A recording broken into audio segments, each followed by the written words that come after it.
Tem uma amiga que escreve assim: Caio, o pessoal pira, é verdade.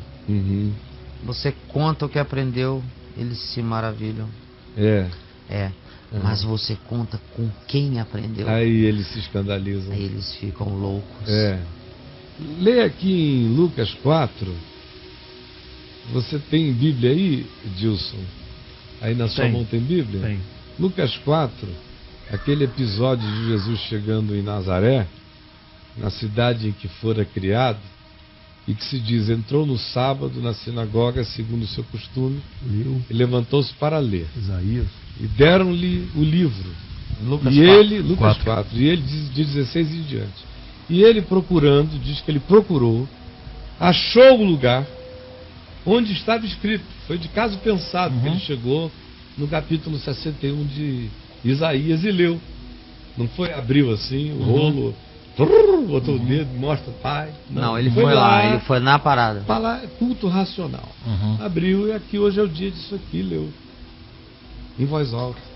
O Espírito do Senhor Deus está sobre mim, pelo que me ungiu, para proclamar Evangelho aos pobres, para anunciar o Evangelho aos pobres, para pregar o Evangelho aos pobres, para proclamar libertação aos cativos, restauração da vista aos cegos, para pôr em liberdade os oprimidos e anunciar o ano aceitável do Senhor. Em Isaías prossegue, dizendo, e o dia da vingança do nosso Deus. Mas Jesus não tinha vindo trazer o dia da vingança do nosso Deus. Ele parou, olha a deliberação dele, parou antes. Interessante, né? Parou, e o dia aceitável do Senhor, porque era só o dia aceitável do Senhor. O dia da ira do Cordeiro está para frente. Ninguém conheceu esse dia. É o dia aceitável do Senhor. É o dia da graça, é a era de todas as compaixões. Venham, consciências, enxerguem-se, libertem-se. Aí diz lá que ele falou isso. Você podia ler literalmente, uma vez que ele falou isso, o que está escrito? Em seguida, e proclamar o ano da graça do Senhor. Isso. Continua. Então ele fechou o livro, devolveu ao assistente e assentou-se. Na sinagoga, eu acho linda essa parte. Olha só, a contradição. Na Todos sinagoga, se maravilhavam. Todos tinham os olhos Fitos nele. E ele começou a dizer-lhes: hoje se cumpriu a escritura que vocês acabaram de ouvir. Todos falavam bem dele e estavam admirados com as palavras. Todos se maravilhavam das palavras de graça que lhe saíam dos lábios. As palavras Todos se maravilhavam na sinagoga. Era lindo, maravilhoso. Eles não podiam explicar. Era verdade, mas e aí? Como é que procede? Perguntavam: não é este o filho de José? Aí começa a dizer: quem é o cara? É ele. O que aconteceu com ele? Quem é o pai dele? Quem é a mãe dele? Aí começam a querer... Pedigree. Eles começam a dizer: é maravilha demais para esse cara ser um de nós. Porque se um de nós pode ser assim, esse é sinal de que nós todos poderíamos ser assim. Mas quem de nós quer ser assim? De modo que ele é o gadareno da glória em Nazaré. Assim como lá em Gadara, o gadareno doido servia para carregar a loucura de todos e ninguém ter que se enxergar.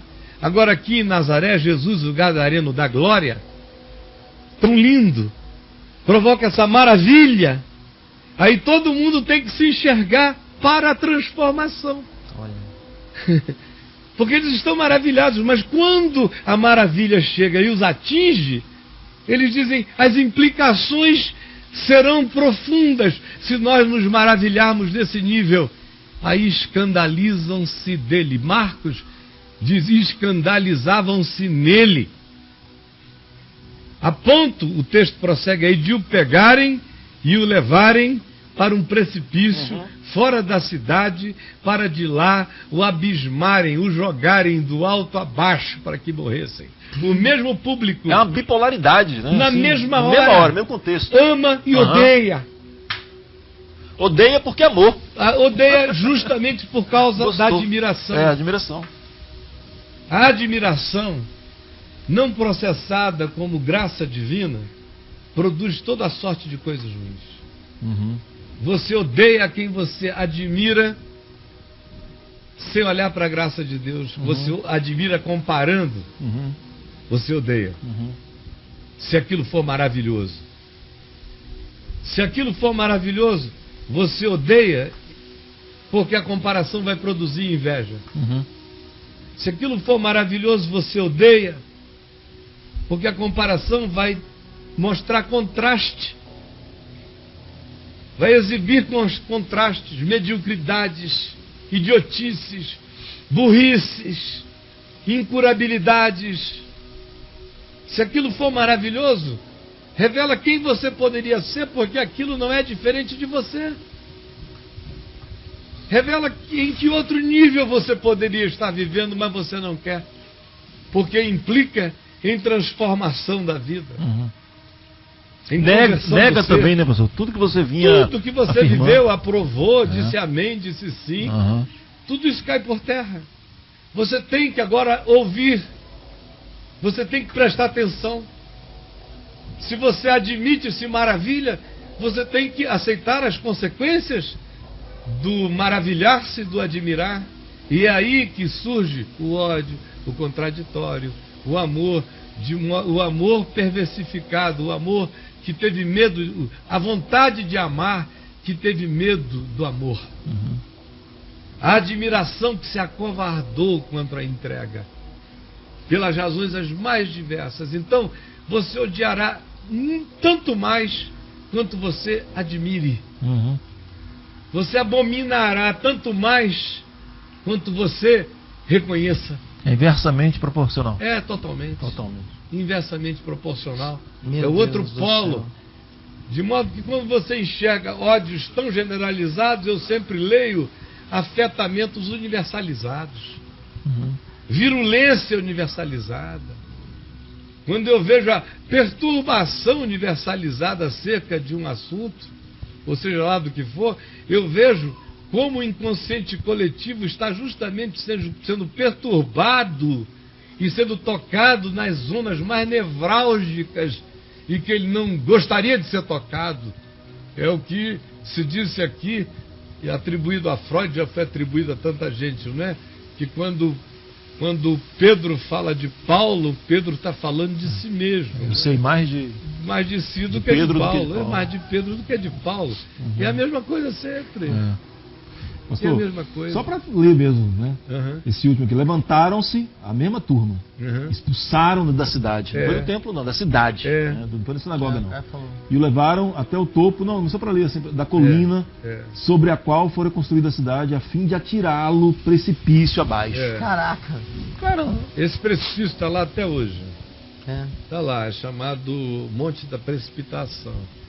É uma lasca de pedra, assim, uma queda de uns bons 200 metros. Dá para pular de asa delta? Queda na pedra.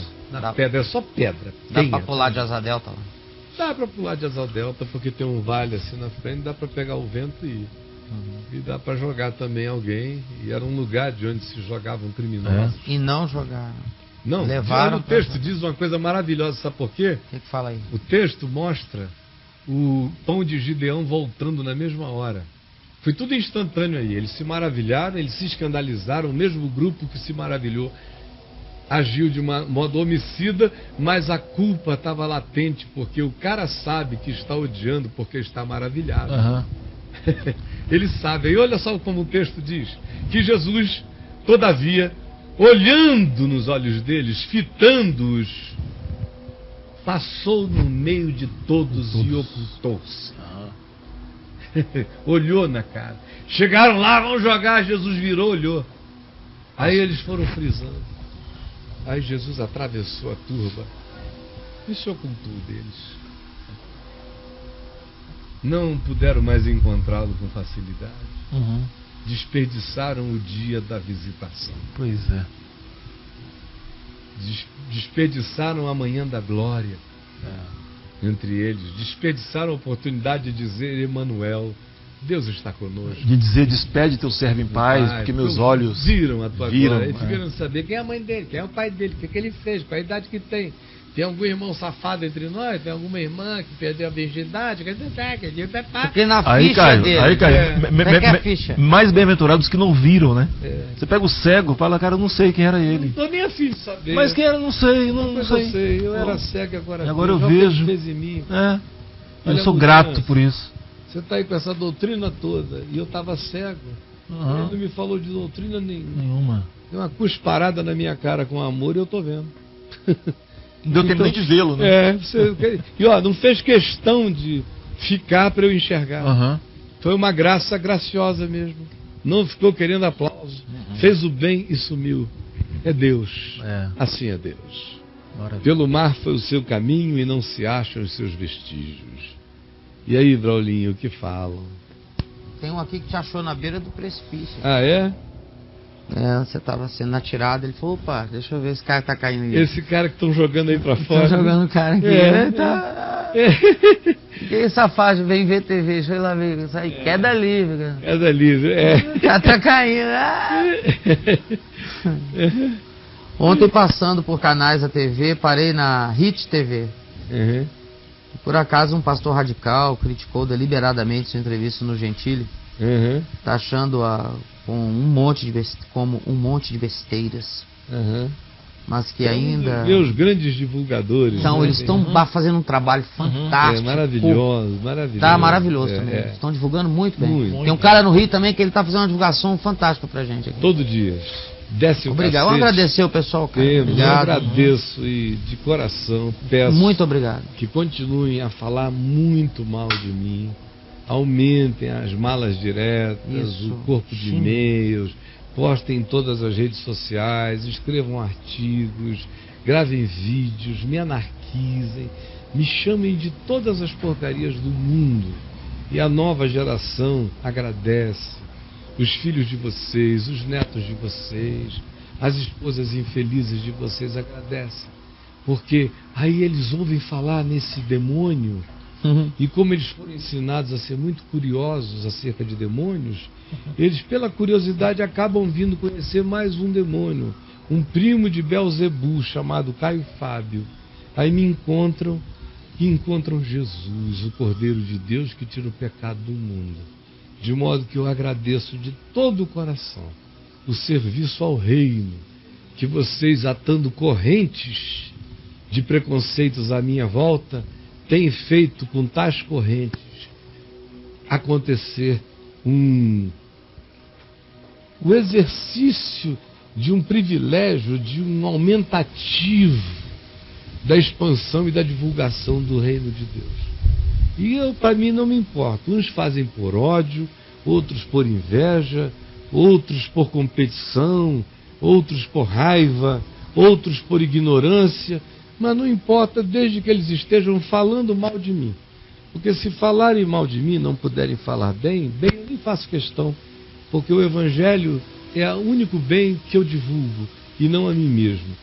Mas por amor ao Evangelho, fico feliz quando falam mal de mim, porque empurram uma quantidade enorme de pessoas para encontrarem a Jesus.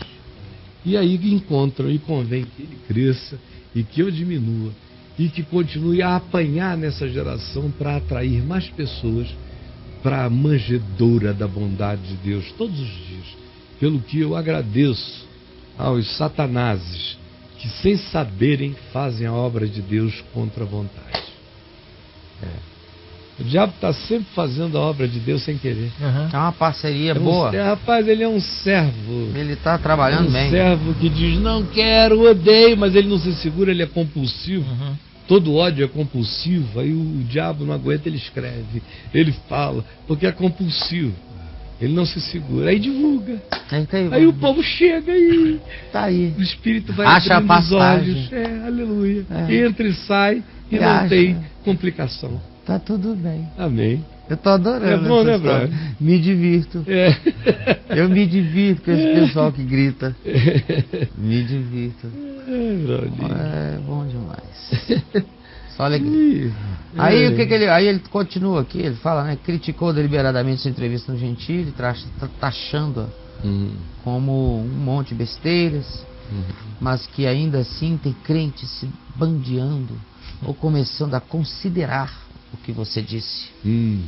Ai, e o que ele chama de monte de besteiras foi o que me fez saber da sua existência. As besteiras, cara. Aí a Dona Maria diz para o pastor dele outra coisa, né? Ele chama o evangelho de besteira, mas a Dona Maria olha para ele e ouve o pastor lá falar essa coisa e diz para o pastor uma outra história. Depende. Só besteira. É o que ela diz, a Dona Maria, para o pastor dele. A Dona Maria chegou bem. Bota a Dona Maria aí, vai lá. Dona Maria. A Dona Maria chega junto. O cara vai lá, me anarquiza e a Dona Maria me defende. Singela. Simples. Faz nada não. Cadê a Dona Maria? Chega ali, olha pro lado, olha pro outro. Vai lá. O que foi, Maria? Hein? Fala pra gente. Fala pra gente. Só besteira. Obrigado, Maria. Obrigado, só besteira, né? Diga lá. E aí, Brolinho? E desde aquele dia busco através desse programa e dos seus vídeos entender o verdadeiro propósito de Jesus para nós. Muito obrigado, Caio. O propósito de Jesus para nós é simples, sabe qual é? Assim como o Pai me enviou ao mundo, também eu vos enviei ao mundo. É esse o propósito. É que eu seja como Ele neste mundo. Que eu seja filho de Deus neste mundo. Que eu seja um Jesus na terra, um Jesusinho de graça, amor, misericórdia, bondade, liberdade pura, limpa, santa. Que eu, como Jesus, viva sem preconceito, sem acepção de pessoas. Como ele mesmo disse, eu a ninguém julgo. Quem julga é a palavra eterna. Eu não estou aqui para julgar ninguém. Eu estou aqui para acolher. Então, se tornar um filho de Deus é ir se tornando dia a dia esse filho de Deus. O resto é complicação indevida à pureza do Evangelho, que todo mundo deveria entender, não fossem as complexificações inventadas para que os pseudo-profissionais da interpretação tenham todo mundo preso nas suas mãos. Só isto.